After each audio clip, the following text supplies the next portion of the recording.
虎变开会当刺激着头毛的成长，这是国内医师上新的研究发现讲，利用这皮肤有力的机器，在细只鸟鼠的身上，有力皮肤比例33%，会当维持7天，互皮肤休困2天了后呢，原来被带起来这头毛的所在，等10天开始发出新的毛。实验来发现讲，伫咧带毛密度较整齐的所在哦，会当呢，互这个头毛增加5倍左右。医师就表示讲，实验是皮肤避开产生发炎的状况哦，或者 M2R 型的这个细胞组织，再个达到活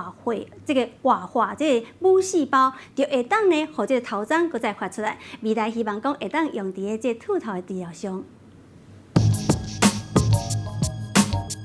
基因遗传加上现代人的生活压力大，真侪人无管是查甫也是查某，拢有真严重落头毛的问题。国内医师研究出上新的治疗方法，望会当来抢救这个秃头的患者。我们设计一个可以让皮肤拉撑的一个装置，让皮肤被拉撑之后，也刺激了下面的巨噬细胞被活化。经过动物的实验发现，讲利用皮肤变开的器材，把鸟鼠的皮肤变开33%，甲维持7天，袂当加嘛袂当减，互因休困2天了后，第10天，鸟鼠原本挽毛的迄个所在，竟然开始佫生新毛。而且伫咧挽的位置，伫迄个10前度较整齐的所在，会当发出原本5倍的新头毛。那这基转被找出来之后，我们现在未来可能会用雷射或其他的方式来刺激头皮，不需要真的去拉扯头皮，我们可以只要去给有张力，可以适度的刺激，就可以让毛发再生。若讲到挽头毛，安尼互真侪患者惊到要害去。医师解说讲，这是要找新的这个基转。